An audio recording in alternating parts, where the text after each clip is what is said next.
I'm Frank Jones, the immediate past chair of the Houston Forum, one of the sponsors of this evening's event. And just to sort of explain to you what we're going to do, the first part of the program will come to you nationally, and it'll be Norman Ornstein, and he'll be on the screen. He'll talk for a while, and then he'll take questions. And in your materials, you'll find you've got one of these cards. If you have a question for which you can submit to Mr. Ornstein, and we'll also keep those question cards here and may use them for, if they're not answered by Mr. Ornstein, or even if they are, we may use them for our panelists here. So if you have a question, fill it out, and you can put your name if you want to. The main thing is you write your question, and I think there's a limit of 230 some odd words in the question, and the right students will pick you up. And you don't need to use all 230 words. The shorter the better. And then as soon as the national program finishes, we'll start our program here, and I'll introduce our speakers. But we want to thank you for coming, and I anticipate that we'll have people coming in during the program just because of traffic and parking on the Rice campus. You all were smart enough to leave early to get here on time, and that's not to say the people who aren't here aren't smart. It's just to say they didn't allow quite as much time. But thank you. Good evening to those of you in the East. Good afternoon to those of you in the center of the country and on the West Coast. And good morning to those of you in Asia. I am Steve Orlins, President of the National Committee on U.S.-China Relations, and I am pleased to welcome participants from 38 venues in the United States and Greater China to our second annual Chinatown Hall, National Reflections, Local Connections. The Olympic Torch Relay, the Olympics themselves, elections in Taiwan, violence in Tibet, record trade deficits, sovereign wealth funds, defective toys, tainted medicine, job losses, a slumping U.S. economy, all of these issues put China on the front page of newspapers, the cover of magazines, and have made China the top story on the evening news over the last few months. All the presidential candidates acknowledge that improved U.S.-China relations is America's most important 21st century international priority. But discussion of U.S.-China relations in the campaign for President, for the Senate, and for the House has been very limited.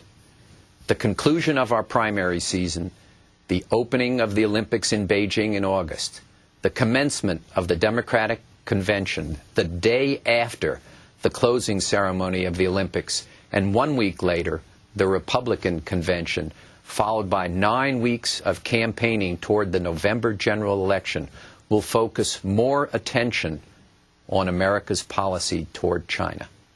To help us prepare for this important election period and time of public discussion about U.S.-China relations, we have with us one of America's foremost experts on Congress and the presidency, Norm Ornstein. Before turning it over to Norm, let me thank our partners in all of our venues for helping us put this program together, and our small but very dedicated National Committee staff that has done a terrific job in coordinating this nationwide event. Let me also thank our local speakers. None of them are paid, and they have traveled throughout the United States to talk with you about China, in the shared belief that education of Americans about China leads to better policies. Let me thank the Star Foundation for providing the funding for this immense undertaking. And last, but certainly not least, let me thank Norm Ornstein. Simply put, we could not have a better analyst to discuss these issues with us today. Let me turn it over to Norm and add that after his opening remarks, Norm will be answering email questions from all of our venues. We will get through as many of them as we can, but I apologize in advance to those questions we don't have a chance to answer. Norm? Thanks so much, Steve. I was in Asia last week, and this is a venue in which I watch movies. It's the only place I do. And there were two that kind of typify the American presidential campaign up until now. On the Democratic side, it was There Will Be Blood, And for the fall campaign, the Democrats will run against John McCain, of course, no country for old men. We have quite interesting contest in what is, I believe, and I think many would share the belief, the most consequential presidential election in our lifetimes, and perhaps the most unusual. Unusual first because it's the first election in 80 years where we did not have at any stage a president or vice president running for the office, meaning from the beginning, and the beginning, of course, was more than 4 years ago. We have a permanent campaign that never ends. We had wide open contests in both parties, and quite fluid contests. At the same time, of course, as we know, we're going to have a path-breaking winner no matter what. We are either going to have the first African-American president, the first woman president, or the oldest president in the history of the country. So all of that is extraordinary, and it's extraordinary as well because I believe it is no exaggeration to say that the country's at a crossroads in many respects, and Americans believe this as well. A crossroads in domestic terms, economic policy with a fiscal crisis that looms ahead without revenues that can match any of the demands for spending. In international terms, not only with a challenge in the Middle East and Iraq and Iran, but also coming up with some kind of consensus that defines what role America will play in the world and how it will relate to our allies, our adversaries, and those who fall somewhere in between, and a time when Americans desperately want change. Let me step back for a minute and just talk a little bit about the larger landscape, and then talk a little bit about the political dynamics that flow from that. The first and most important thing to put on the table is that Americans on the whole are angry and unhappy. You can even call the public mood, if you'd like, although the term is perilous, bitter. But we'll avoid that, at least for the moment. The fact is that on a range of issues, but first and foremost on the economy, we have an extraordinary level of unhappiness. We have 81% of Americans saying that the country is on the wrong track.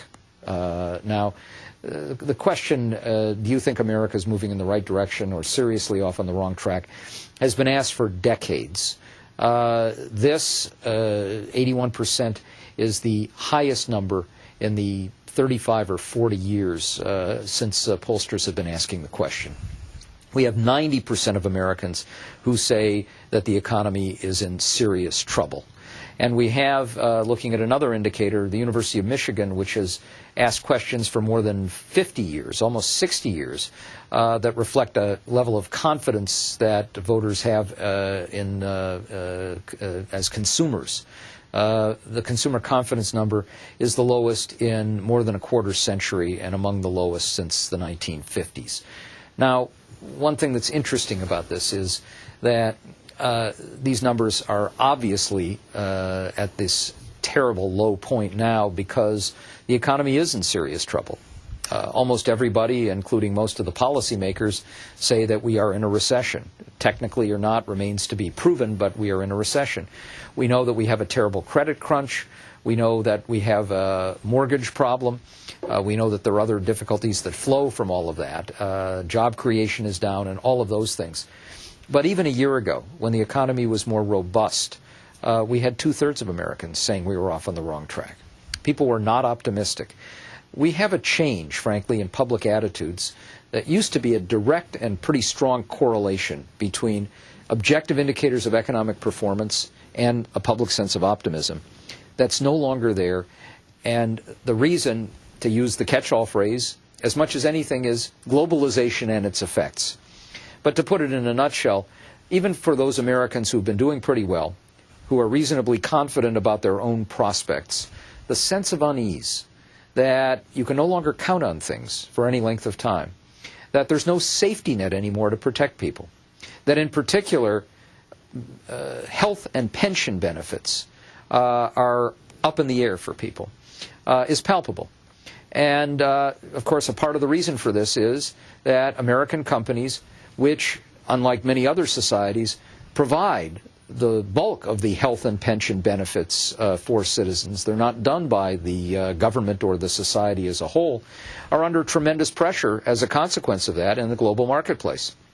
And they're looking for ways to push down those costs. We have companies that go out of business, companies that go into bankruptcy and use the protection of the bankruptcy laws to adjust health and pension benefits for employees and retirees. And then we have lots of other people who are in the same situation that I'm in, which is every year my employer, and I'm pretty secure, says, you know, the costs have gone up so much we have to adjust. New plan, more out-of-pocket expenses, you can't use the same doctors, a very unpleasant time. So all of that has led to or exacerbated the unhappiness. Throw in high gas prices now, the sense of inflation therefore is high. And all of that leads to a mood that is angry but also has a very populist sense to it, something that I'm going to come back to in a minute. Now, of course, the war is another factor here. It's been supplanted by the economy. It has been damped down a little bit by the surge, which has had an impact, but you still have a majority of Americans who believe that we made a mistake getting in and we ought to get out. And then we've got a palpable anger in the country about Washington and a belief that Washington isn't working.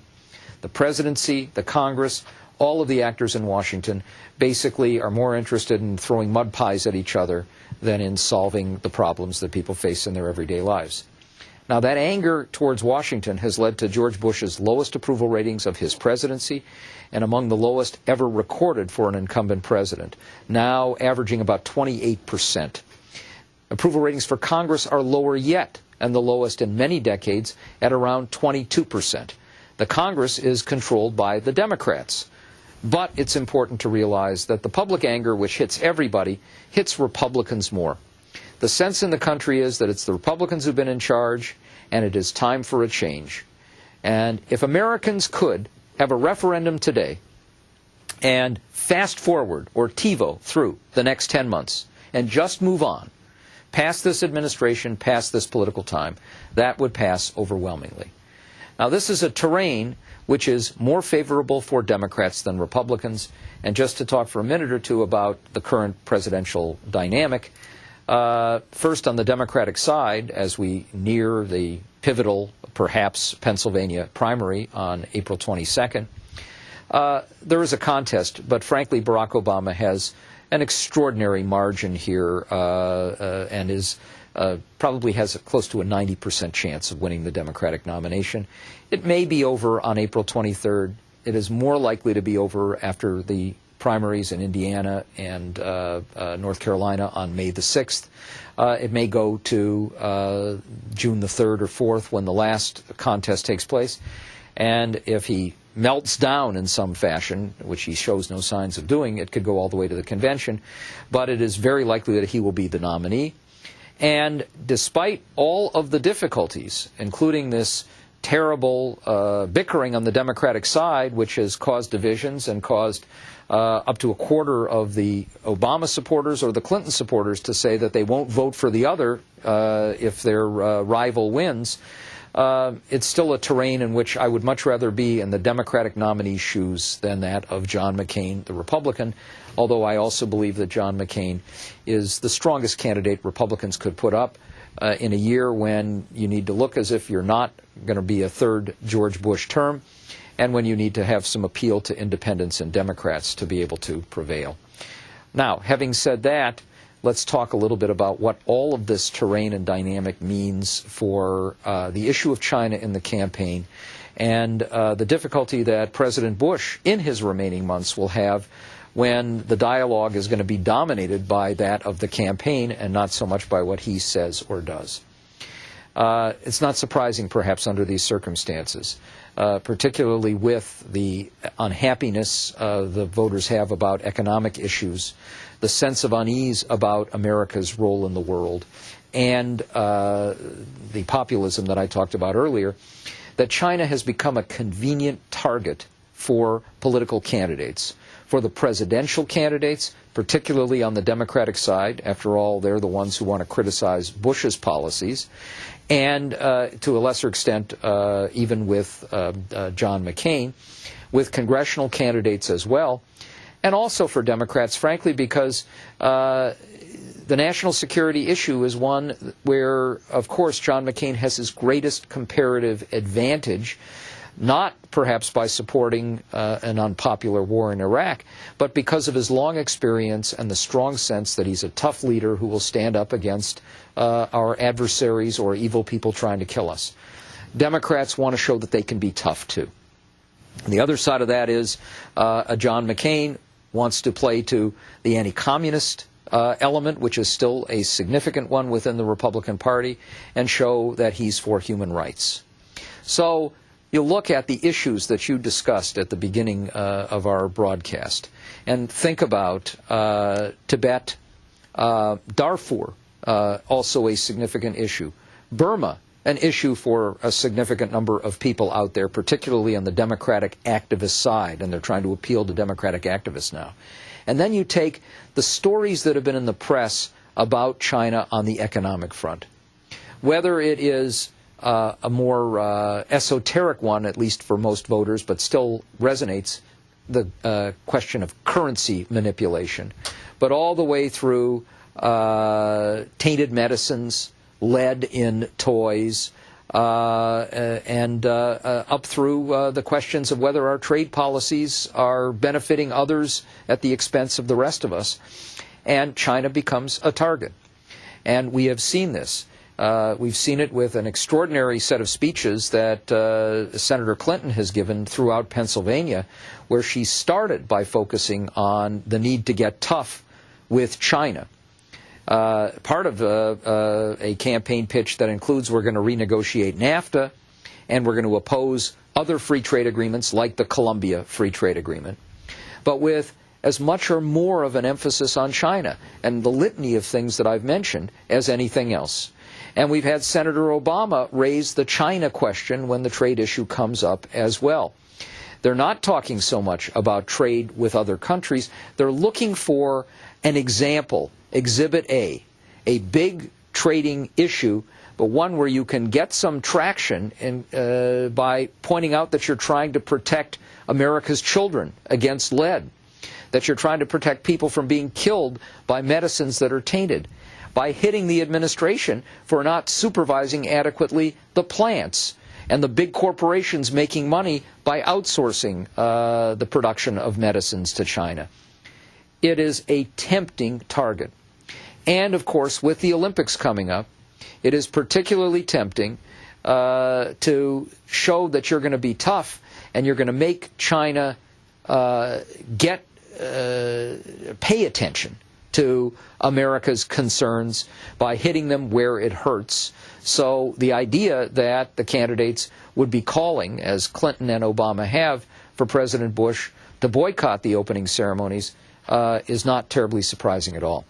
If there's anything that's surprising here, to be frank, it is that they've limited their calls to the opening ceremonies and not called for something more significant.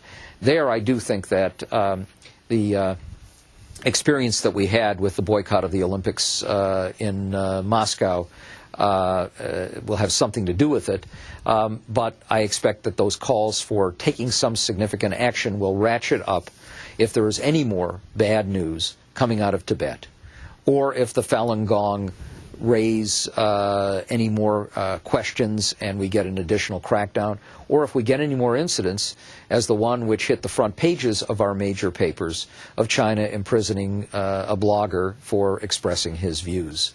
All of those stories that suggest problems in the political process in China are fodder for a campaign where candidates are trying to get traction with particular constituencies now, especially on the Democratic side, but more generally in the fall. And all of this makes a more difficult terrain for the president as he tries, for example, to maintain his commitment to attend those opening ceremonies. So that's where we are now, and it's going to make for some difficulty, and it's one of the reasons why the National Committee's role is so important in trying to get us to step back and focus on the larger questions.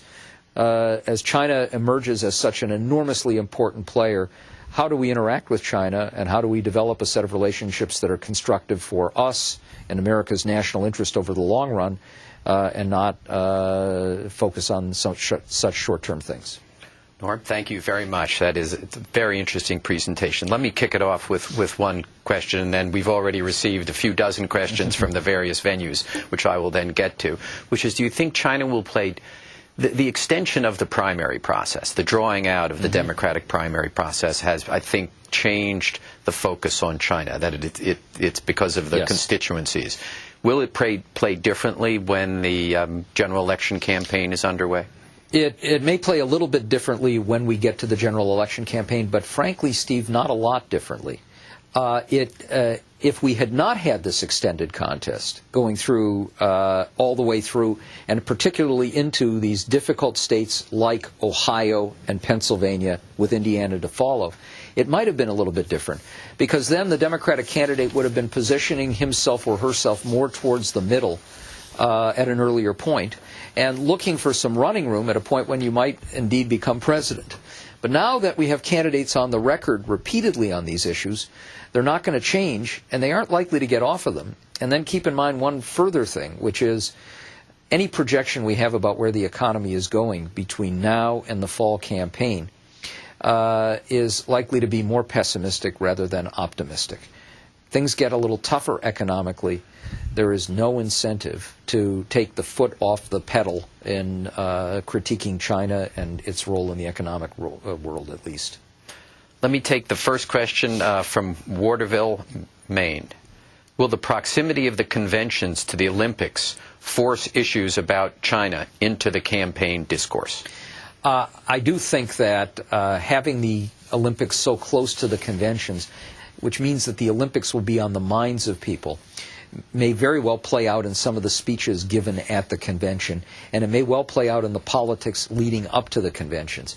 But so much of that is going to depend on what happens in the real world as we approach the Olympics, whether in fact President Bush finds himself either forced to or deciding to boycott the opening ceremonies, or whether we decide to look for other ways to express ourselves, whether something happens in China or elsewhere during the Olympics that provides another element of fodder. From New York, why is there such a negative perception of China in the domestic U.S., both among the general public and congressional policymakers? Well, I think that's a fairly easy one to answer. One point to keep in mind here is go back to the last time when we had a kind of populist movement, the late 1980s. And the 1988 presidential campaign, we had a number of Democratic candidates out there. Michael Dukakis, of course, was the ultimate winner. We also had Al Gore. We had Dick Gephardt. The Gephardt campaign in particular ran very much on a populist theme. And there, the focus was Japan. It was Japan and automobiles. It was a sense that trade was working to our disadvantage, that others were basically sticking it to us as we were hapless and naive. And it wasn't just trade. It was also, if you'll recall, all that Japanese money coming in and buying up American assets. Rockefeller Center and other places. Now, we can look back on it now and say, that was great for America, because they bought real estate and other things at inflated prices and often ended up selling them at huge losses. But now we've got a similar set of phenomena. Americans, when they read about China, now read about people dying because a blood thinner medication was tainted. Children at risk because of lead in toys or lead in toothpaste that could affect all of us. Or they're reading about sovereign wealth funds moving in and buying up our assets, and buying them in ways that may endanger our national security. One of the things that Senator Clinton mentioned in a speech that she's given recently was China buying a company producing a particularly sophisticated magnet and ending up taking the jobs to China and then taking the technology there. So that we might end up, as the administration stands by idly, she said, not only losing jobs, but shipping off important technology for national security. we had China attempt to buy an oil company. All of these things are in the news, and then you throw in Tibet and Darfur, and it's not surprising that people are developing a negative sense of China, or that politicians would exploit it. Well, next question is from Sarasota, Florida. Do you agree with Senator Obama and Senator Clinton, who asked President Bush to boycott the opening ceremony of the Beijing Olympics? Personally, I don't agree with that. I think that these gestures are symbolic and foolish, and this one, it seems to me, would be counterproductive.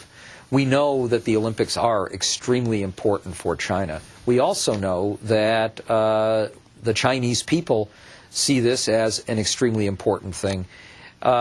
It ends up, when you look at the cost-benefit ratio of anything that might occur from this, the backlash that we'll get from the Chinese for taking a step like this, it seems to me, can't possibly be less than whatever benefit might accrue from taking a stand.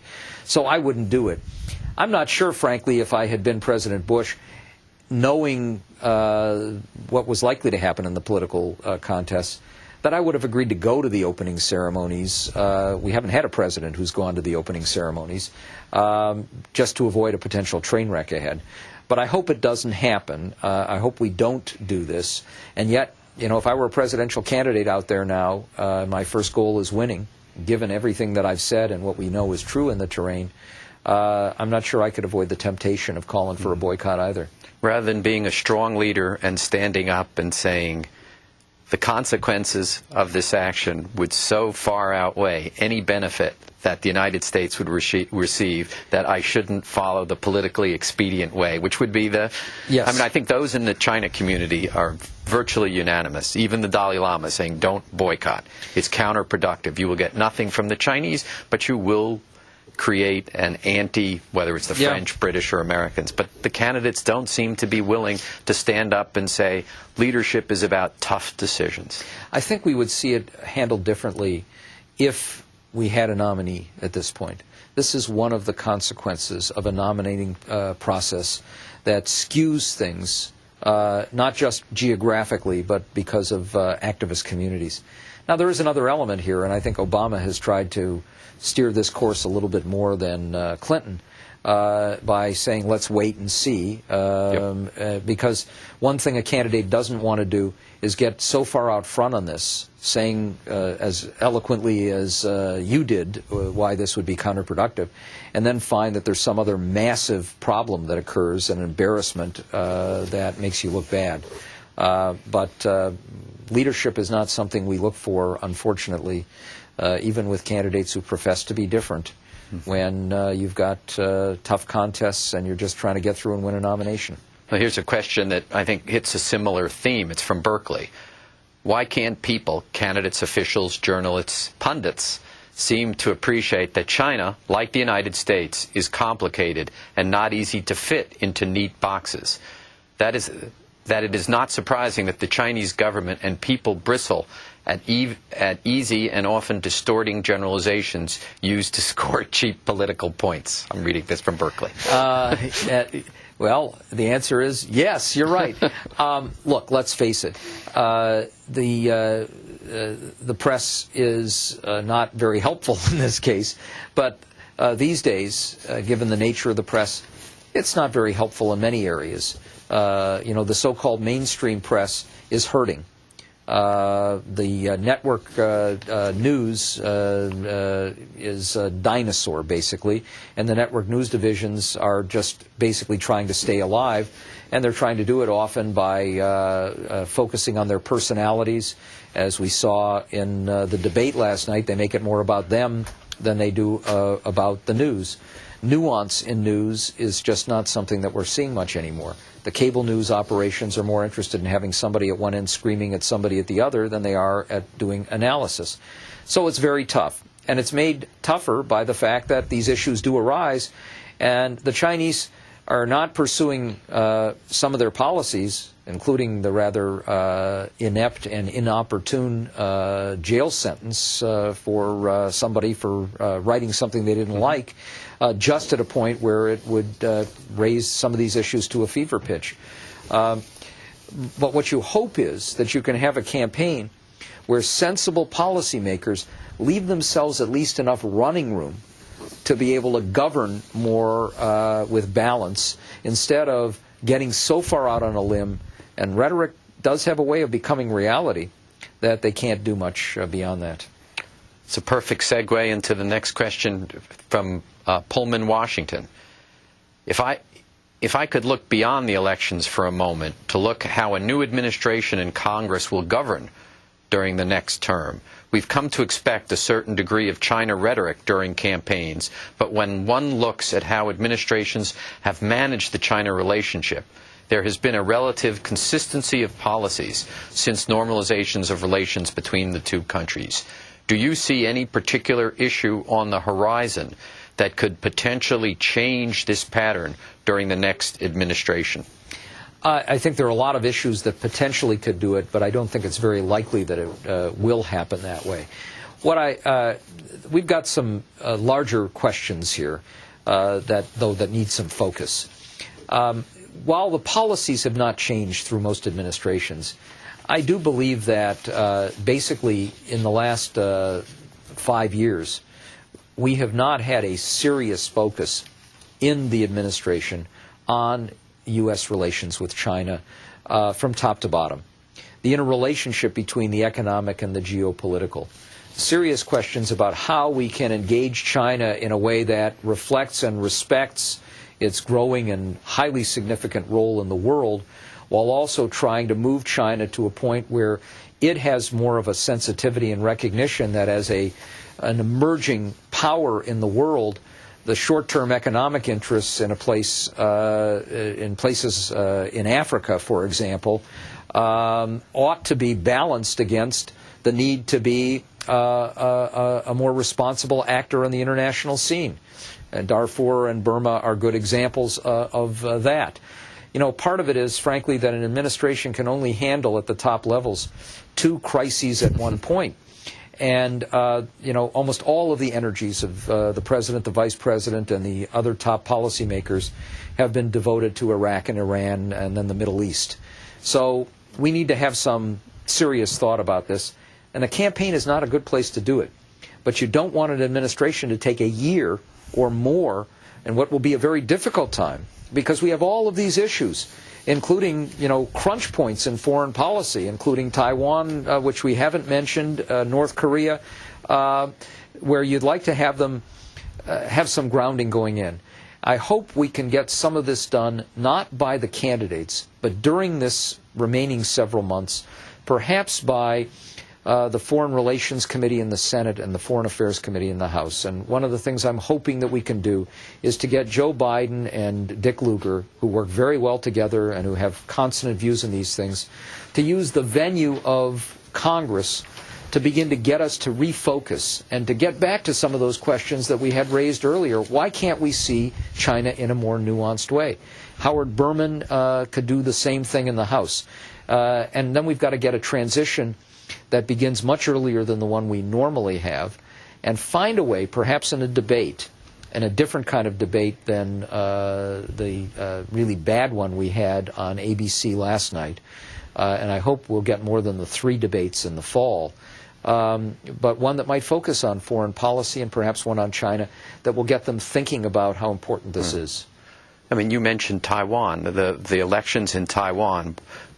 I think a lot of people in the China community see as a titanic shift in kind of cross-strait relations and therefore ultimately in U.S.-China relations. There has barely been a sentence on that in the campaign. And look, let's face it, there has barely been a mention of it in the newspapers or on television. It has been enormously significant. I mean, the fact is, if the election had gone the other way, we might have it very much in the news, because it would be another flashpoint and another point of leverage right now in the short run, driving a wedge between the U.S. and China and creating more of an opportunity for candidates to call for tough action. In 1990, this one is from New Haven. In 1992, Bill Clinton, as candidate, denounced the Republicans, denounced President Bush, in fact, it was, for coddling the butchers of Beijing, only during his administration to engage in constructive engagement as president.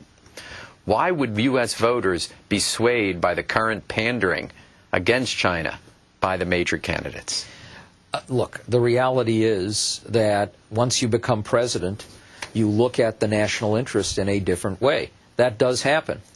But keep in mind a couple of things. Bill Clinton did pursue a different set of policies, including pretty aggressive free trade policies, more generally with NAFTA in specific terms, and of course by moving China to the top of the agenda in the WTO and in other respects. Now you're getting Democrats basically denouncing their own previous administration's trade policies. And one of the major critiques, the Obama campaign has a flyer out now. The Clinton campaign has a flyer attacking Obama on trade. The Obama campaign has a flyer attacking Clinton on trade. And it raises in that flyer all of the things that she said in support of China and WTO, as she suggests that Obama back then was also supporting it. You hope that the rhetoric doesn't get so far along that the candidates can't do much about it, but they're also going to face a different political climate in the Congress, a much more skeptical one about trade agreements than Bill Clinton had when he became president. Do you think we'll also see in 2009 a Congress more skeptical about military spending? That Iraq, that the aftermath of Iraq will kind of be a more multilateralist, less aggressive posture on the part of the United States? You know, we're going to have an interesting debate about where we put our defense dollars. And it's one that's going on now as Secretary Gates, the Secretary of Defense, is thinking this through. The fundamental reality here to begin with is even if the war in Iraq ended very soon, we're going to have massive increases in defense spending in the short and medium run. We have a National Guard and reserves that are in tatters. We're going to have equipment replacement costs that are staggering. And we clearly do not have a regular army that is up to speed right now or that has adequate forces. So that need to have more spending in the short run, combined with the discussion about what role we play in the world and where we put our defense dollars, is going to be an interesting debate and an interesting challenge, and a challenge particularly because there's no money to do much of anything now, and unless the economy gets better fairly soon, we're going to have some very tough decisions to make about spending. From Tulsa. China's reputation in the U.S. has been damaged over the past 12 months. I myself, Jim from Tulsa, I'm now working not to purchase goods made in China. What do you see as the most important thing that China could or should do to improve its image in the United States? I think certainly let's talk first on the economic front. One of the things that has to happen here is that we perhaps bear a joint responsibility, but China has to do more itself to make sure that we're not getting drugs that are defective or lead in toys or toothpaste or anything else. There has to be a regimen that is not simply done by Americans from the FDA or the Consumer Product Safety Commission going in and trying to inspect those plants, or relying on American companies to do it on their own. It's in China's interest to make it very clear that it has a regulatory regime that can work here. And then more generally, it seems to me that on the international front, I think what I've seen in discussions with Chinese at different levels, which I do not do nearly as much as you or many of our viewers do, there is a tunnel view of Tibet that is going to be, it's probably not going to change, but that is going to exacerbate these relations. But I would come back to, I mean, putting that aside, because I don't see that as changing, it seems to me that China has to try and do some things in other areas of the world to show that it is not simply on the side of repressive and evil regimes because it's got an economic interest there, that it sees that there has to be at least some attention paid to awful things happening in other places in the world. That would help a lot if China indicated that it was sensitive to genocide in Africa or in Darfur, or repression in Burma. Any of those things would make a difference.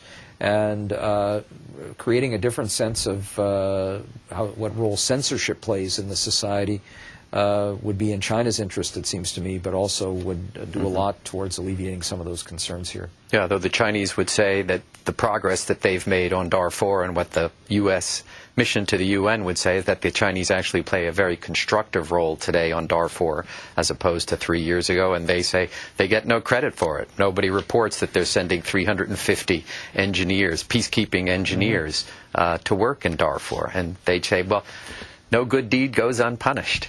You know, there is no doubt a lot going on that we don't know about in a more general sense. More of that would help, and clearly there ought to be ways, perhaps including through the National Committee, to get those stories out if they're there. This is one about the political process. It's from New York. In caucus states where organization is key, and especially on the Democratic side, manufacturing labor unions are therefore very important. Are candidates pushed to be more anti-free trade as a result of the structure of the Democratic primary system? It's a very good point, but I think the fact is that that's true in primary states as well. Look at what's happening in Pennsylvania as we're seeing the unions step in and play an extraordinarily significant role through their independent expenditures. The Service Employees Union is spending a good deal of money on behalf of Barack Obama. The Teamsters now have endorsed him. And some of the more traditional unions, including the municipal employees, are backing Senator Clinton. They're putting money and man and woman power into these states to help get out the vote and to change the dialogue. And so the candidates are very sensitive to the role of unions, even in the primary states, as of course they were with the organizational advantages in the caucus states. Mm-hmm. This goes back to, this is from Honolulu.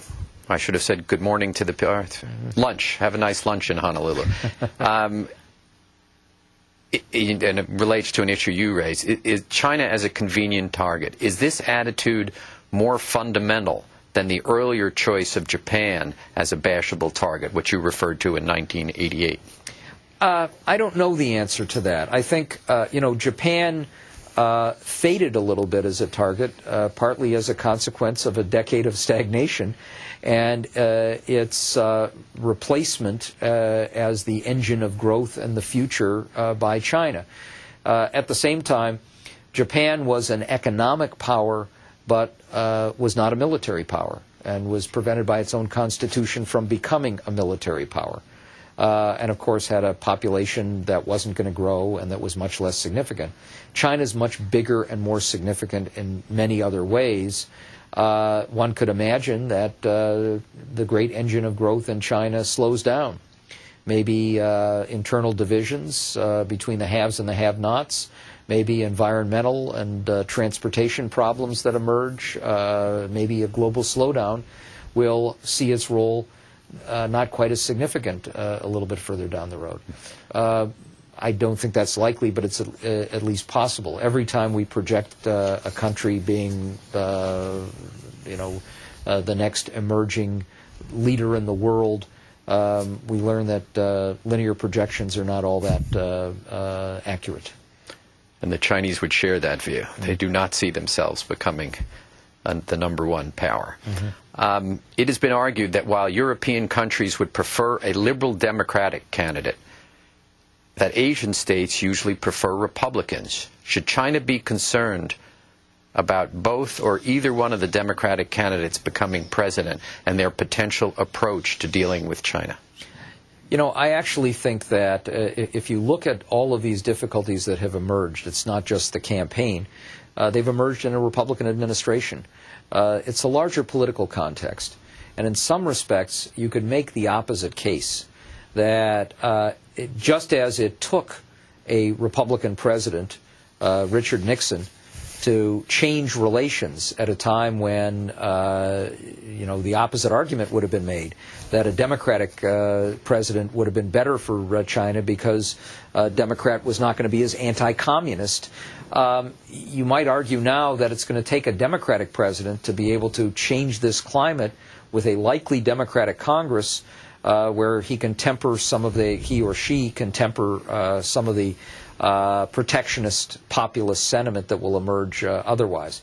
But I think we should be realistic here in this sense. Until the economy starts to get a little bit better, we're going to have a tough time no matter who the president is. And in Congress, many of the responsible centrists, the people who have a more nuanced view of China-American relations, some who've left in the last couple of years, like Doug Bereiter, who's now the head of the Asia Foundation, others like Jim Leach, and some who are going to be leaving this time, are going to create an even more ideologically polarized Congress, and that's going to include some populists on the right, the Pat Buchanan-type populists, as well as many on the left. And so it's going to be a difficult terrain for any president, Democrat or Republican. Well, we have just a few seconds left, so Norm, I wanted to thank you for a fascinating discussion, and you have raised a lot of issues for our speakers to talk about later this evening in all of the venues across the country and in Asia. Norm, thank you so much. My pleasure, Steve. It's been a pleasure to have you here. Thanks.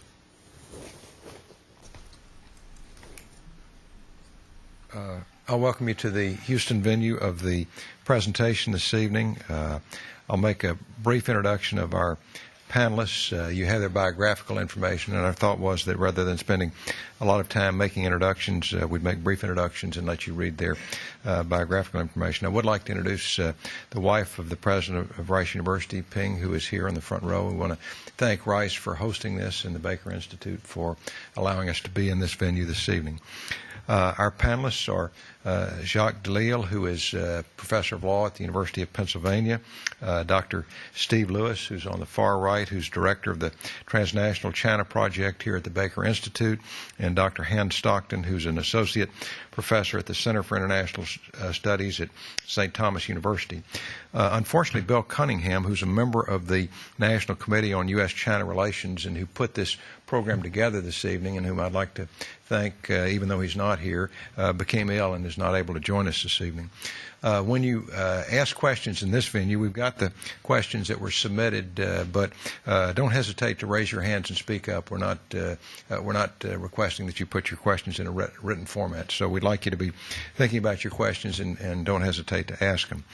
So why don't we start off this evening with opening statements from our panelists so they can give you their perspective on what the speakers said and what their backgrounds are that make them uniquely suited to be with us this evening. We'll start with Professor Delisle. Why don't you do it from there? That way, because when we answer questions, I think we want to have it go back and forth. And the only reason I'm standing up here is because I can't answer any questions. I'm not equipped to do it. So if I get a tough question, I'll stand up and I won't have to answer it. Since we are doing this as a panel, and we've had a fairly broad overview to start with, I thought I would take it down one level, but not too far into the nitty-gritty detail, and leave some of that as we move down the table. When we're talking about China's impact on the U.S. elections, it's one feature of China's engagement with the outside world. What I wanted to do was say a few things about how that has unfolded over time. And I think one sort of broad way of thinking about this is that not too long ago, certainly not so long ago that I don't remember it, China was a fairly insular place, pretty closed to the outside world, spent some of its time criticizing how awful the outside world was and promoting world revolution rhetorically, if not terribly substantively. And then the reform era began. And for a very long time, for nearly 30 years, 20 years at least, China's principal agenda was being fairly quiet and trying to gain access to the outside world and its institutions and regimes in a fairly conformist, seeking acceptance kind of way. But recently that has started to change. Partly it's a consequence of China's rise as an economic power, soon to be the world's second largest economy, at least on a purchasing power parity basis, holding 1.6 trillion in foreign reserves, being one of the top 3 trading countries and a top recipient of foreign investment, and along with that, of course, rising military spending and rising diplomatic influence, not only in East Asia, but increasingly in Africa and Latin America and elsewhere. And so with this rise in power and influence, China has become somewhat more assertive, seeing itself as a great power, or at least aspiring great power, and increasingly trying to shape those regimes, those international systems that it joined. In some ways, this new aggressiveness sounds like Back to the Future. That is, there are bits of it that sound like going back to the pre-reform era. Some of it is profoundly new, but a good deal less status quo accepting and more assertive. And if you think of one way to capture this, just think of what the dominant slogans have been. Up until recently, China was, again, trying to get into everything, and as this other side, the more sort of influential China, and a more assertive China came out, the response was largely to come up with slogans that would suggest that China's rise was not threatening, right? Peaceful rise. Well, that was peaceful's nice, but rise sounded a little threatening. So that got dropped in favor of peaceful development. All we're trying to do is grow the economy. Then finally, the harmonious world, which is the outward face of the harmonious society at home. Contrast that with talk of things like the Beijing Consensus, an idea that is an alternative to the Washington Consensus of neoliberal market economics, political democracy, and the rule of law, and instead looks to authoritarian politics coupled with pretty much neoliberal economics and a somewhat ambivalent view on law. And then think of the response to this from the outside world, most famously Bob Zoellick, who was once U.S. Trade Representative at the time that he said this, Deputy Secretary of State, and now head of the World Bank, the idea that China should become a responsible stakeholder in the world system. So this kind of flux, this kind of ambivalence in the way China approaches the world, this almost adolescent transitional phase, if you will, is hitting at a moment when the outside world is focused a lot more on China, and particularly the United States is focused a lot more on China than it has been for several years.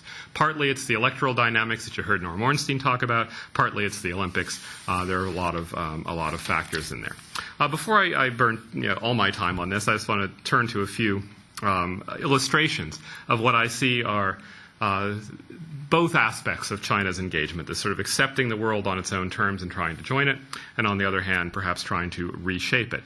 And my point here is that it varies a lot depending on what kind of issue areas you look at. So if you look at the international economic order, China, for a long time and still today, is largely conformist. Wanted into the WTO, got into the WTO largely without much in the way of concessions, and basically had to play by those rules and largely took them on. Opened its doors to foreign investment, again, largely on the world's market-oriented terms, and gradually expanded and liberalized the regime for that. Changed lots of laws, lots of policies to permit it. China didn't join much into the Cancun agenda of countries that wanted a more pro-developing country set of rules in the WTO. And China did all this despite significant pain that it was causing at home. Indeed, this was former Premier Zhu Rongji's agenda. He was willing to take the WTO commitments partly because they would force market-oriented international norm-conforming changes at home. That said, though, China has slacked on implementation on several fronts and has begun to chafe a lot at some of the rules that do hurt and indeed to push back, making use of the protectionist measures that this kind of regime allows, complaining about the use of anti-dumping and countervailing duty measures against China, introducing some restrictions on foreign investment, and engaging in outbound foreign investment in a way that has now caused some frictions that, as Norm Ornstein quite rightly said, are reminiscent of Japan in the 1980s. Think of Sinopec Unocal as being the most prominent example, but there are others as well. A second example is the second leg of the Washington Consensus, not market economics, but rule of law. And here China has been on a campaign to develop a much more robust and much more international style, if you will, legal system. Dates to the beginning of the reform era, and the progress has been pretty impressive, although uneven. We can go into some of this in Q&A if you're interested. But in the most recent phase, and indeed throughout, there have been limits to this. Lots of pretty laws on the books that are not terribly well implemented often, significant legal gaps between the developed coast and the left-behind hinterland, and a lack of commitment to true rule of law, if you will. And also, I think law has been thought of in the regime strategy, the elite strategy, as essentially being a substitute for democracy rather than part and parcel of democratic governance the way the Washington Consensus tends to see it. So the idea is that law helps sustain market-oriented development and helps sustain rising prosperity. It provides some channels for government accountability and public input, but does so in ways that don't lead to democracy. Which leads me to my final point, where China has least engaged the Washington Consensus or international norms, as it were, liberal values of democracy and human rights. Here, China has, post-Tiananmen, signed on to the idea of universal human rights, joined the major covenants, and made significant progress in a lot of areas. Has introduced modicums of democracy, particularly village-level elections, and has embraced the rhetoric of democracy. But here we see China having gone not very far down that path and pushing back with a countermodel increasingly strongly in recent years. So not much progress beyond village elections in terms of democratization. The talk of democracy now is largely intra-party democracy rather than contestatory democracy. And Wen Jiabao and Hu Jintao are on record as saying Chinese democracy will not be Western-style democracy, China will not cater to the demands of foreigners in this area, and it could be a good 500 years before there are full-fledged elections. I think it's about the time we get out of Iraq. And Taiwan and Tibet are the other two examples here. I won't go into them because I've burned too much time already, but just to note that in Taiwan, one of the reasons it's been so volatile an issue for China and in U.S.-China relations in the last several years is that Taiwanese democratization has become deeply entwined with the question of whether Taiwan is a separate state and apart from China. And there's a cyclical interactive effect there that has made it particularly touchy. The new election of Ma Ying-jeou as the president-elect in Taiwan has taken the temperature on that down a notch, but it's still there. But both with Taiwan and with Tibet, China has retreated back to an old black box notion of state sovereignty, an assertion that these territories are indisputably and inalterably a part of China, and denounces those who challenge that as splitists and the puppets of foreign interference and so on. And this is just one of the areas where I think China has gone least far ever in engaging a lot of the shift in international thinking, less in the U.S. than in Europe, certainly, that stresses a kind of post-sovereign order. And so I'll stop with just saying beyond that that both the presidential election and the Olympics are throwing, as I said at the beginning, much more attention to this. I think they both cut both ways. I think they both create an opportunity for improving some of the tensions that litany of interactions that I've gone through has caused, but also create the possibility, as we've seen quite prominently with the statements, particularly from Clinton, but also from Obama and McCain, and as we've seen with the torch relay protests going on both the presidential elections in the U.S. front and on the Olympics front. With that, I'll stop. Okay. Why don't we move next to Dr. Hon Stockton? All right. Give Steve a couple more minutes to think about it, right? Yep. Thank you very much. It's a pleasure to be here, and it's my regret that Professor Cunningham couldn't join us tonight. Let me first off start by saying that I did do the checklist at lunch today in the cafeteria to see which items on the table were made in China. And yes, they were all made in China, despite concerns about dog food, medicines, et cetera, et cetera. It's interesting, there's this duality in the United States when we talk about China. There is a great deal of concern, consternation, criticism of the way China might handle its people, its Tibetan situation, how it might bully Taiwan, etc. But we continue to drive up our trade deficit with China and buy Chinese goods. And so there's definitely, when we talk about U.S.-China relations, there are a lot of mixed messages. And it's strange to paraphrase Chairman Mao at this point, but he would encourage his people to lean to one side. And I think the Chinese approach, and this is maybe the black box, approach relations with other states is leaning to one side and being very clear with what you will or won't do. Whereas I think the United States has gotten in a little trouble trying to play both sides.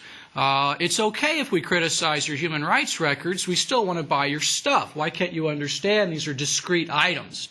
We think that your handling of the Tibet situation is not really the best in the world, but just be sure to keep your hands off Taiwan for right now. And so there's some mixed messages: a strategic partner, strategic competitor, etc. And I think part of the issue is just good old-fashioned American centrism.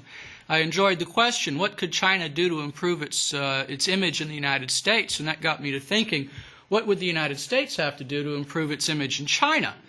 And now think about it that way. And I scribbled down, back off human rights criticism, back off pressures to devalue the currency, retreat from support for our longtime friends on Taiwan.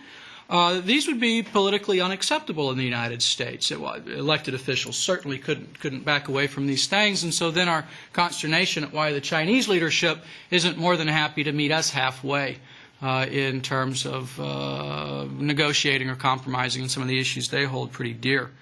Maybe one other final point is this inscrutability with which we seem, as the general public holds China. It's this inscrutable place, it's a mysterious place, it's a different culture. And just a reminder that China has really many of the same concerns and desires that any other modern state has. Secure their territorial integrity, maintain political and economic sovereignty, the ability to defend the nation, establish and consolidate a sense of identity, and they'd like to do it on their own. Thank you very much. The United States, though, can't step aside and just let these things unfold quietly, because we have had a larger role to play in shaping the system today, and in large part, I think, a moral imperative to remain involved. So maybe some things that higher up in the clouds to think about, and I'll pass it over to Steve. Okay. I thought I'm going to focus just a few of my comments very briefly on reacting to some of the things that Norman Ornstein mentioned and then the other panelists as well, and kind of flip it around and ask to get at this question that Hans is asking about the inscrutability of China, and maybe kind of answer some of the questions that some people have been asking about, well, who are the leaders in China, and, will they be the same leaders in the future? And to think about, what will the next American president and our next group of national leaders in particular, who will they be dealing with? Can we say anything? Can we predict? Or is it just a black box? Well, actually, there's a fair amount of predictability, because the Communist Party in China, sure, it is opaque in many ways. We know that it's run by a Politburo, which was chosen by a central committee and is chosen by a party congress every 5 years. And in fact, last fall, November, they had the 17th party congress and chose new leaders. And we know something about the decision-making in terms of, who is appointed to do what, and that the party leaders often end up becoming the heads of the various government agencies, as they did last month, back in March when the National People's Congress met. So there's a fair amount of kind of predictability there. But what can we say about, the Chinese leaders and how they may think about or interact with a new American president? And one thing I think you can start off by saying is there's a lot more certainty on the Chinese side than there is on the American side, and also experience as well. Hu Jintao, who is the party secretary and the president of China, and Wen Jiabao, who is the premier, they have been central committee members since the beginning of the 1980s. So they have almost 30 years of experience. And a lot of the other Politburo members, the top 25 or so Chinese leaders, have also been leaders since at the very top level since the early 1990s. So they have an awful lot of experience. What they did was, however, what we've seen in this last couple of party congresses is that they're beginning to institutionalize some norms of transition and to regularize their transition and make it more predictable. And one of the rules that they've implemented is that leaders have to retire when they get to 68. You're not allowed to serve any more than that. And it was pretty consistent that some fairly powerful political leaders in the Politburo stepped down last year. And what's interesting about that is that means in 2012 we are going to have a whole new group of leaders in China. There's a lot of turnover within the Central Committee. About half of the 200 or so people who are full members of the Central Committee change every 5 years. But the Politburo members, there's a lot of continuity. So the current 17th Politburo members, something like 3/4 of them were Politburo members before. And they've been, like I said, they have a lot of experience going back until the early 1980s. However, if we look at that group, only 7 of these 23 non-military members of the Politburo in 2012 will be young enough to continue beyond. And of the standing committee of the Politburo, the top 9 members of the Politburo, only 2 will be of the age when they can continue beyond 2012. So what that means is that there's a lot of certainty on the Chinese side for now, but it means the American presidents will be interacting with a huge leadership transition over the next 5 years. So it means that the domestic politics in particular, I think, in China is becoming increasingly more important. And we need to be aware of that, and we need to start cultivating some of the relationships with, in particular, these two people, Li Keqiang and Xi Jinping in particular, because they are very likely going to be the next leaders. Of course, in China in recent years, you've had scandals that have brought down even Politburo members and leadership failures. Something over Taiwan or Tibet or another SARS or something which is mishandled could also lead to a leadership change, a sudden leadership change. But it's very likely that the people who are in the Politburo now, at least several of them, will be the next leaders. And so we need to start thinking about that and cultivating those and kind of bringing them out more and finding out more about them. The other thing I just want to say here, there's also a kind of person-to-person side. We've been talking about U.S.-China relations and using governments as mediators, but I think one of the things that we're going to have to do as Americans, as a public, is become more aware that China has entered the global economy in a way that no other country really has in the past. It really is true that China has, even though they say they're going to form a Beijing Consensus, but as Jacques Delisle has also pointed out, neoliberalism is the part of it. That most Chinese are actually, if you do survey research, big supporters of WTO, entering the global economy, even though they see for them that it's also losses of jobs, closing down older enterprises. It's very controversial in China. However, if you do surveys, this is quite different from Latin America or Africa, where most people now are opposed to trade liberalization and joining the global economy. In China, most of the people still support this. And that's quite striking. And they're also joining in a way, unlike a lot of other countries, where it's mainly the individuals. And we need to keep track of the fact that China has a very fastly growing Chinese middle class of hundreds of millions of people. And we already know, given the way that they're reforming their own pension and social security system, that they are also using individual retirement accounts. And so individuals will be responsible for investing their funds to take care of their future. And so what that means is that, in global capital markets, our mutual funds that are, in our retirement accounts, our 401ks and 403bs and all of these, are increasingly going to be interacting with those Chinese, both, mutual funds. And we've seen this because, the Financial Times, all the CNBC, they're all setting up more bureaus in China because they realize this. All the investment banks are over there for that reason too, and also investment consulting services. And the Financial Times has a Chinese language edition for that very reason. And so we, as an American public, are going to have to be aware of the fact that our behavior as economic actors on the global stage will be watched by Chinese, and we're going to have to keep an idea about the perceptions, the psychologies of individual Chinese, and not just what the Chinese government says and does. So increasingly, we're going to be connected in a way that we haven't been before, I think, with any other country.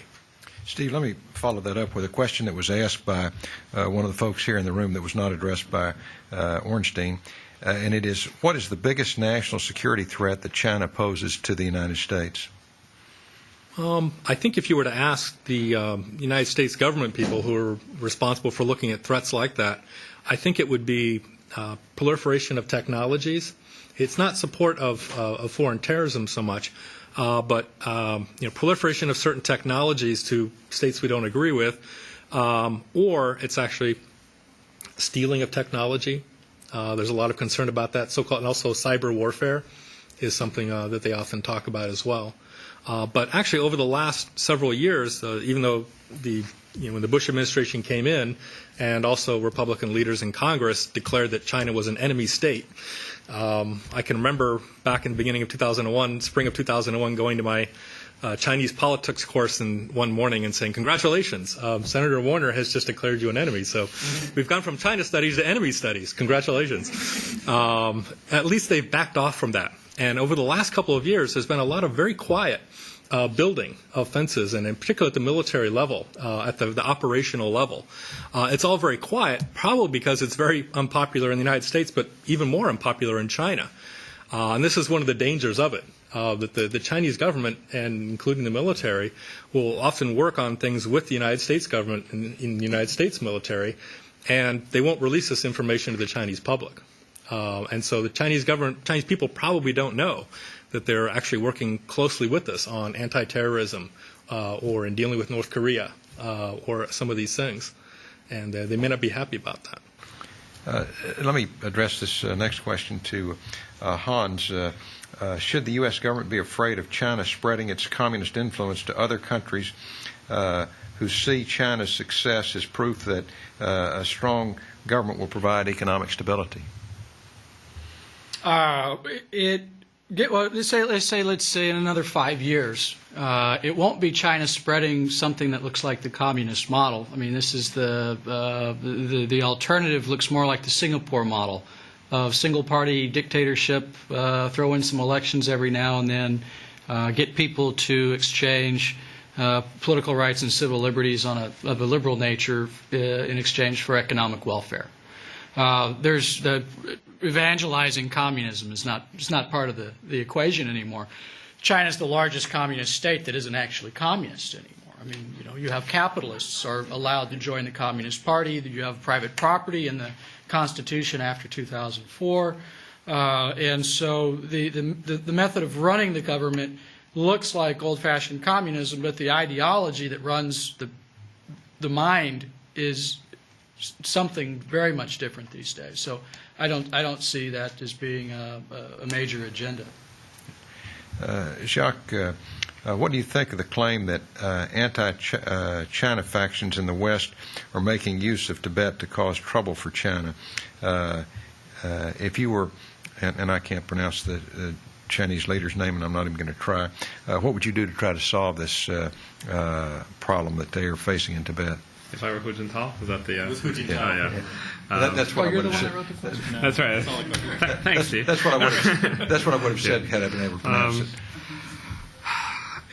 Yes and no. There is no doubt that what is driving a lot of the unrest in Tibet has nothing to do with outside influence, unless you count as outside influence Tibetans in exile who are outside only by virtue of circumstances in China.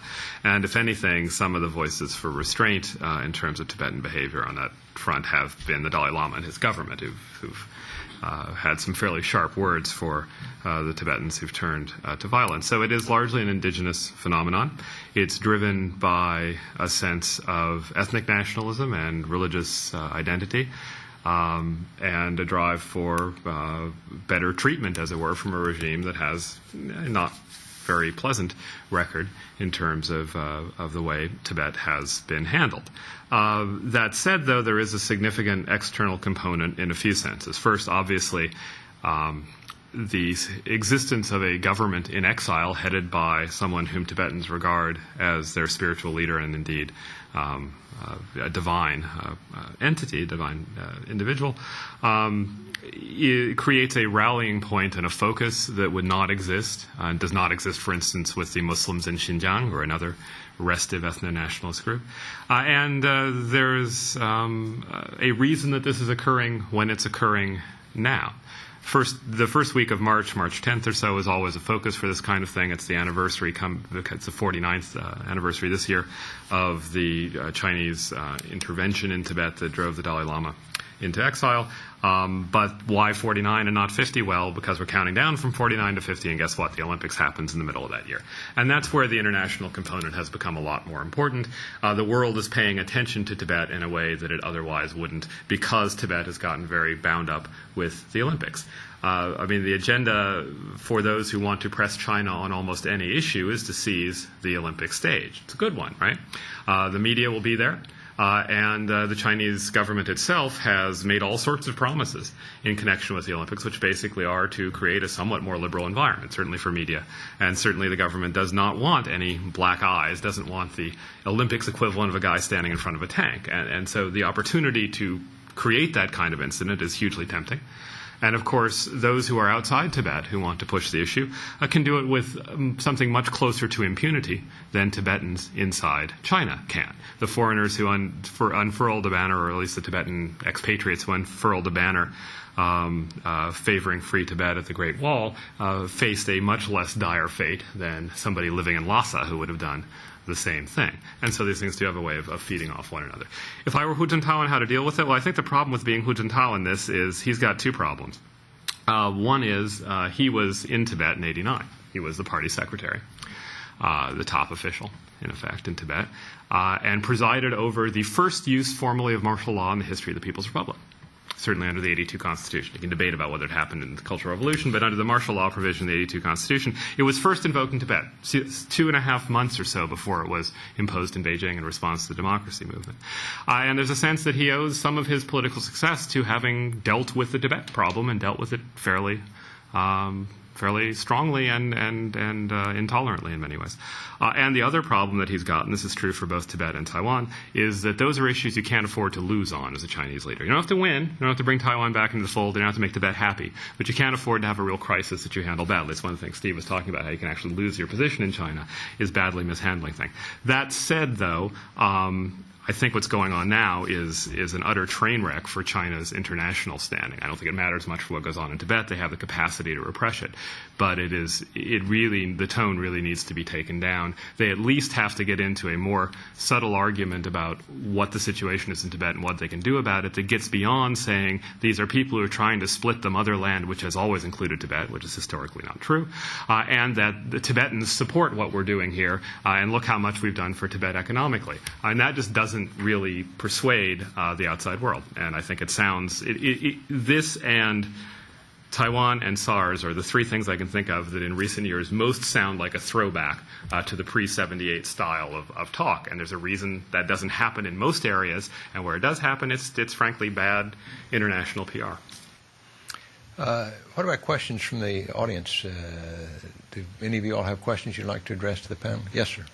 Just to follow up on the security question, what is really the status of the of military forces in China? Are they for internal enforcement or strictly for defense, or do they want to be viewed as a threat in their region or globally?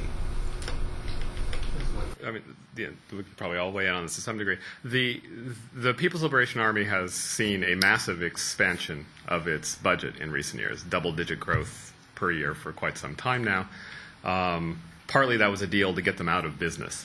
That is, when some of the market-oriented reforms, the second wave of those was going through in the 90s, there was a sense that the deep entanglement of the PLA in business was bad for business and bad for the PLA, for obvious reasons, right? The military gets distracted from its core missions, and you have then a big state-linked actor that doesn't behave in fully commercial ways.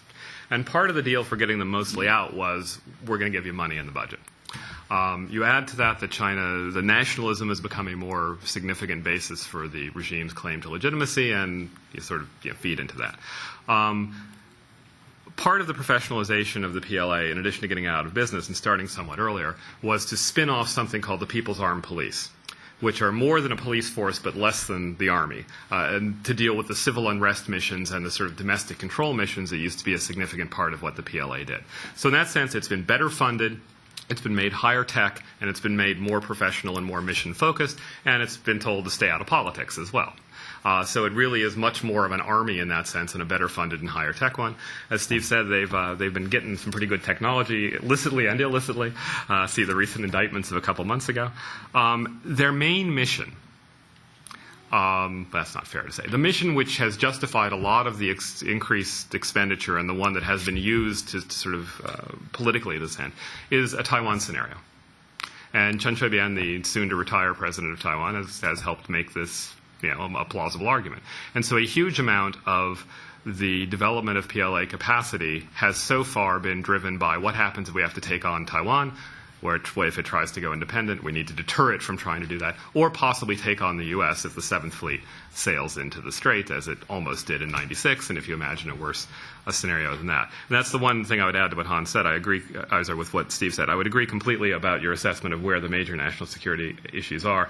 The one that I think is also part of that picture, and Jonathan Pollock of the Naval War College does some nice work on this, saying that there is a danger in that both countries' militaries spend a lot of time planning for plausible scenarios, as militaries do. The plausible scenario for the PRC is very heavily a conflict with the U.S. and the Taiwan Straits.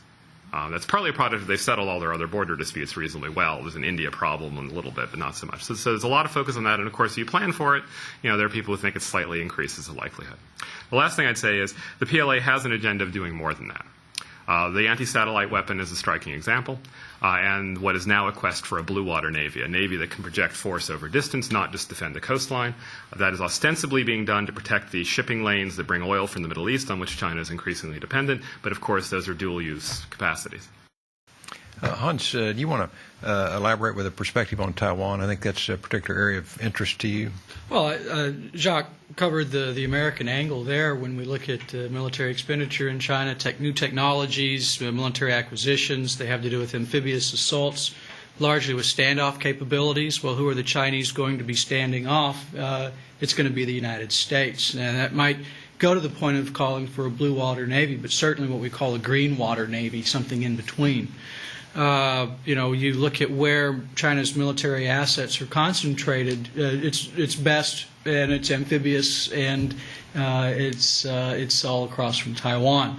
15, I forget the magic number now. It was 1,200, then it's 13, then it's 14 and 1,500 short-range missiles in Fujian area, or at least across from Taiwan.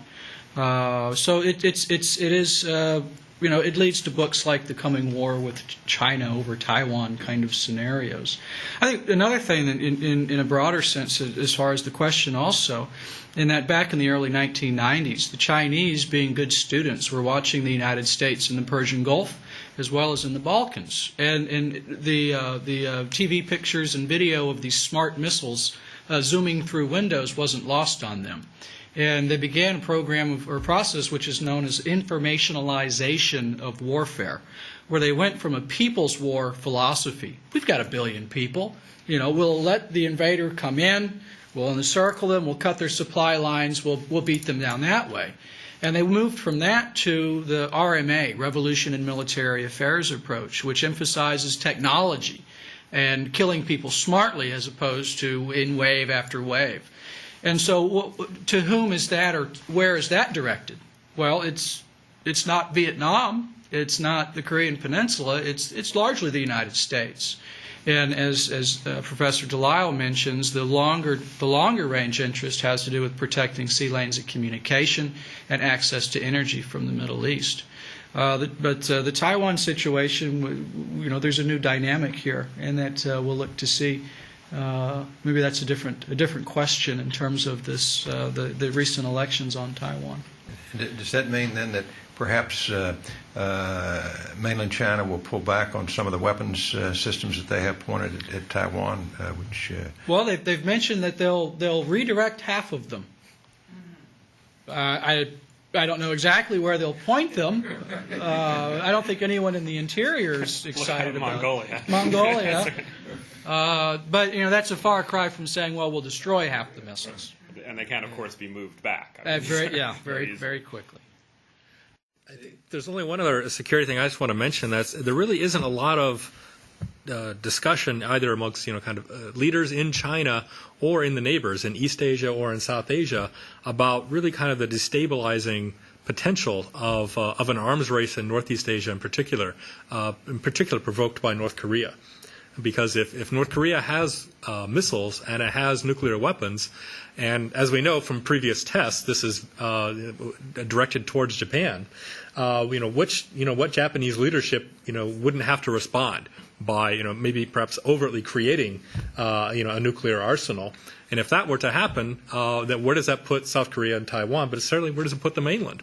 Will China have to develop more nuclear weapons to deal with this potential threat from Japan? If China does that, doesn't that put up some pressure on India to develop more nuclear weapons? And if India has more nuclear weapons, of course Pakistan is going to have more. So there's kind of a potential chain reaction here. And there has been a lot of discussion about it, I think publicly, probably because there's just a fear that they would actually devolve into this type of situation. But there probably needs to be more public discussion of that. And I hope that's something that the future American administration will be very cognizant of and try and deal with that. Anybody else in the audience? Yes, sir. Number one, what does a 69-year-old retired Politburo member do to keep busy? And number two, what sort of documentation in official publications do the does the party release from after its party congresses? Sure. I'll ask the first question. The 69-year-olds, what are they actually doing? It is very interesting recently that you have a movement of top leaders into doing teaching and consulting. A lot of consulting work. And in fact, we have one of our former Rice students is actually working for China's former chief trade negotiator. And so I don't know if there's any discussion to set up Baker Institutes, at Chinese universities, the Jiang Zemin Institute. But it's interesting that, and I've even noticed that when some Chinese leaders come here, like Chen Qichen or perhaps Yang Jiechi, who's the current foreign minister, people who know people at the Baker Institute, Mr. Baker, fairly well, they ask a lot of questions about this. How do you actually set up a public policy institute? And it's going to be difficult to set up something like a public policy institute because you're still bound by being a central leader to saying nothing in public. You have to be like Alan Greenspan for the rest of your life. But they were very slowly moving so they can actually teach and do consulting work. And so I think that's where a lot of them are going. And as far as releasing information, becoming more transparent, they are, in some ways, they are becoming more transparent. Economic data and things like that. However, in a way, they're not as transparent as the leaders in the late 1980s, the reformers, who would actually, of course, they would only broadcast portions of the Politburo meetings. But that was something that Zhao Ziyang and Hu Yaobang were actually trying to do. And they would actually say, well, this is Politburo decision number 287.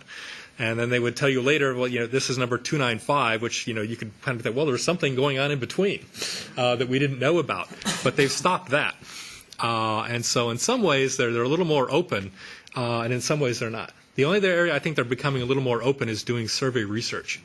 And they actually commission a lot of survey research in China, including asking people, what do you think about Taiwan? The difference is that they don't release the results publicly. And so. Other hands? Yes, ma'am. Why don't we hear more about the tremendous role that I hear that China is playing in Africa and many other nations with their economic investment? Actually, there's been a lot of really good research on that recently. And a lot of the influence you're seeing is either through the Chinese companies, mainly natural resources. The high-profile ones that we know about are Sudan and oil, but it's all types of resources around the world. China's a major consumer of most of those. And the other influence that you see is actually from China's development banks and development funds. Going overseas, and a lot of them are being led by, kind of coordinated by the central leadership when they go on these tours. In the United States, we don't hear anything about it. Yeah, there's a lot of concern about those, in particular in African countries and South America as well. Yeah. Other questions on the very back row? Yes, ma'am. In terms of political reform, you mentioned village elections, rule of law, and internal democracy. I'm wondering which area seems most likely to develop into something significant, into something that is going to lead to some kind of democratic changes. I'm somewhat skeptical about either of the two relatively high-profile or institutionalized modes directly leading to anything. I mean, village-level elections have been happening for 20 years now, and they've done a lot of good. I mean, they have helped throw some of the real bums out. They have given ordinary Chinese peasants some ability to hold leaders accountable, and so on. But they were always conceived of and have in practice been something of a double-edged sword. That is, they're also meant to strengthen the legitimacy of the party at the grassroots level and to draw some more talented people back into the party. And therefore also to make it easier to implement some policies that are unpopular and would not do terribly well in an election. So they've been a mixed record. So a mixed agenda and a mixed record of how democratic they've been. Some places really pretty good, some places pretty much manipulated and controls over who can run. But most strikingly, they really haven't moved up much from the village level. There have been a couple of experiments at the county level. They've made some limited progress, been slapped down, things like that. It really hasn't progressed much into the urban areas either, so we're still at very grassroots kinds of levels.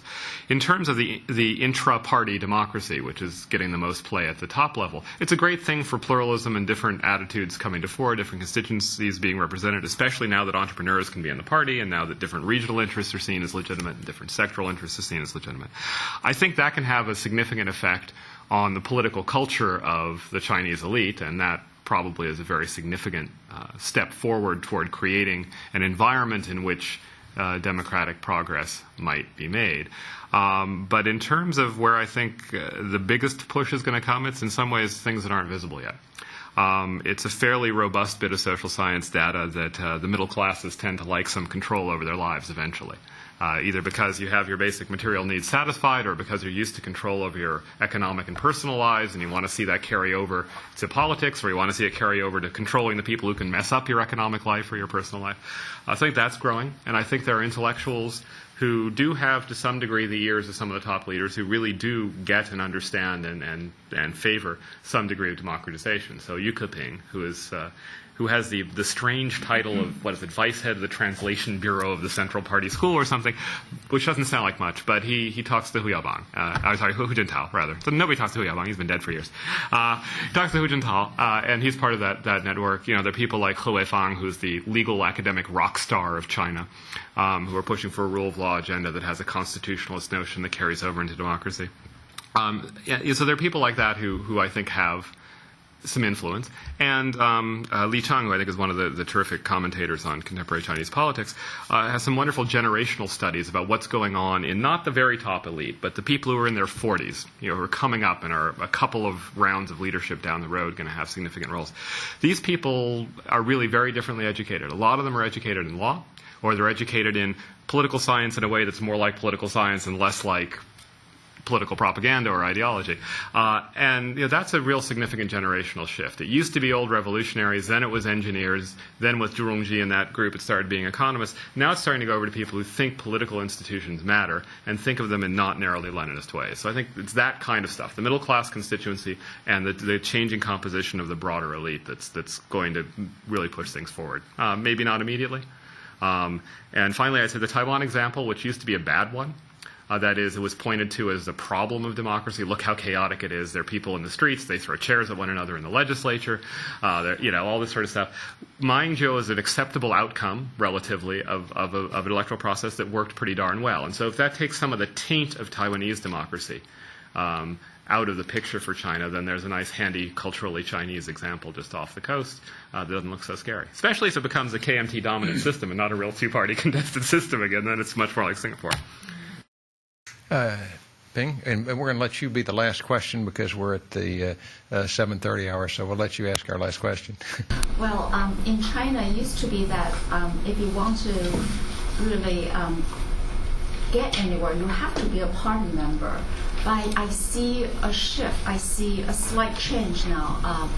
In March last year, we hosted the Leadership Forum, so 24 Chinese university presidents and senior officials of the Education Ministry came to RISE for 2 weeks to go through training. And one of the presidents became the Minister of Science and Technology, Mr. Wang Gang. He is the first non-party member to be appointed that position, the cabinet level.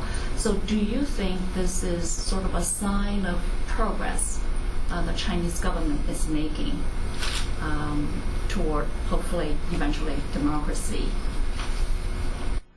Steve, you want to start with that?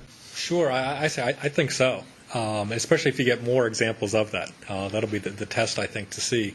The part about party control, I think it's, in a way, they can. There'll be some changes in the central government level, I think, which we'll be able to keep track of, and you'll be able to see the influence fairly clearly. What's not clear to me is what's going on at the local level, because so much of the power of the party kind of decentralized in the early 1980s, the ability to appoint people. So you can get really big variation in different parts of China, I think, but then also within the large state-owned enterprises. And so you almost kind of think that as privatization continues and marketization continues, that you'd have fewer people wanting to join the party. But yet they continue to join the party because they view it as this is a path to career advancement. And also, some of the state enterprises are expanding. My own research is on the national oil companies. And, there is something like 60 million party members in China. Well, CNPC, the largest company, PetroChina, has 500,000 party members that are part of it. And what's interesting is that as they become more fully integrated and they get into retail distribution, they're going to be setting up thousands of gasoline stations throughout all parts of China they didn't exist in before. And they're going to use party members and party membership to keep track of those, because it's one more way to have kind of discipline and proper accounting as well. So it's interesting that you would think it'd be shrinking, but actually it can be growing. And so keeping track of that, what's actually going on at the local level, I think will be more of a challenge. But certainly that must be very encouraging for people in China to look up and see, well, so you don't have to be a party member to be a top leader in your field. Hans? I think there's conceptually key differences between liberalization and democratization. So this might be an instance in which the party is trying to liberalize somewhat. But in order for there to be democracy from any Western perspective, you have to have a legalized, institutionalized, and public opposition. And I think, for example, he's not a party member, so immediately I thought of Taiwan and the Dongwai, without party opposition of independence. And whether or not groups of people who aren't party members will be allowed to come together and speak as collectively and legally in opposition to the CCP would be the test to see if this is part of the program.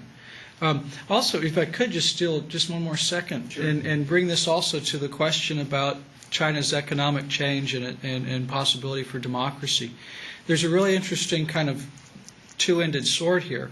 And one that says in the old literature, as Professor Delisle mentions, in that successful development creates a middle class, the middle class yammers for some kind of democratic change.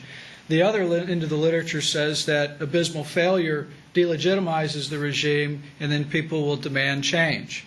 And what's interesting in China is among the elites, and mine is only a snapshot, but especially among the young people, this modernization process has made them quite content with the political situation. They're not going to be the rabble-rousers, the student activists demanding change.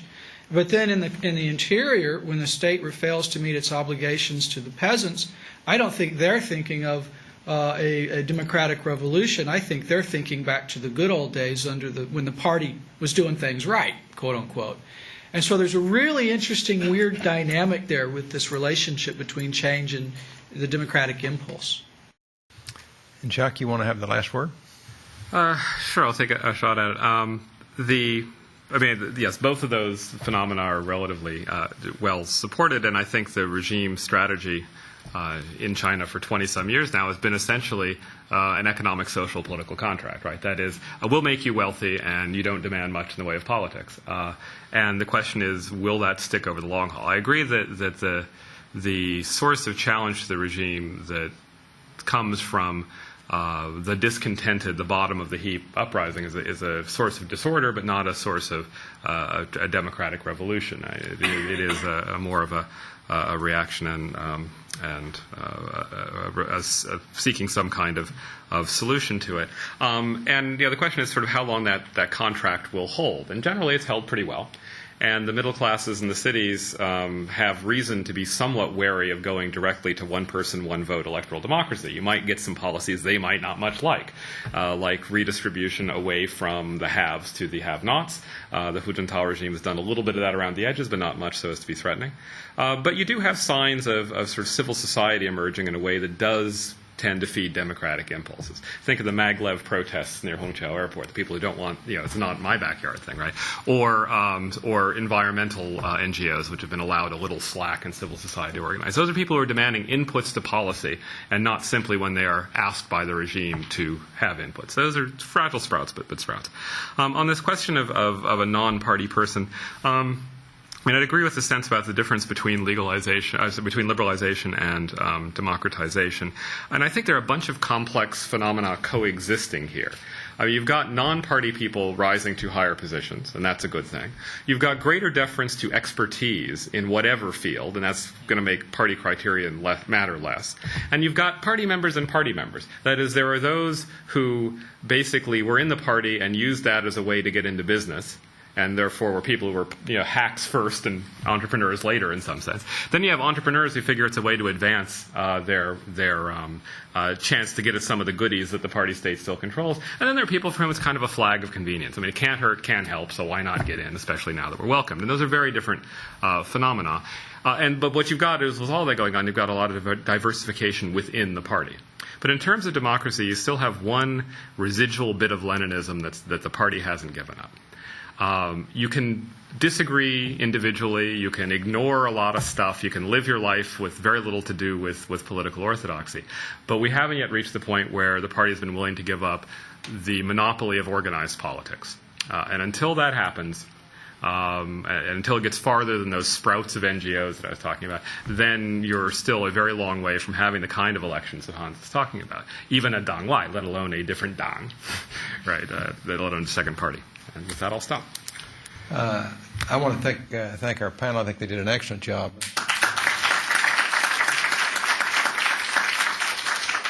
This is the second China Town Hall program. The first one was last year. It's an initiative of the National Committee on U.S.-China Relations, and the program is, the moderator on the screen said, is underwritten by the Star Foundation. We thank you all for coming, and we hope to see you all again next year.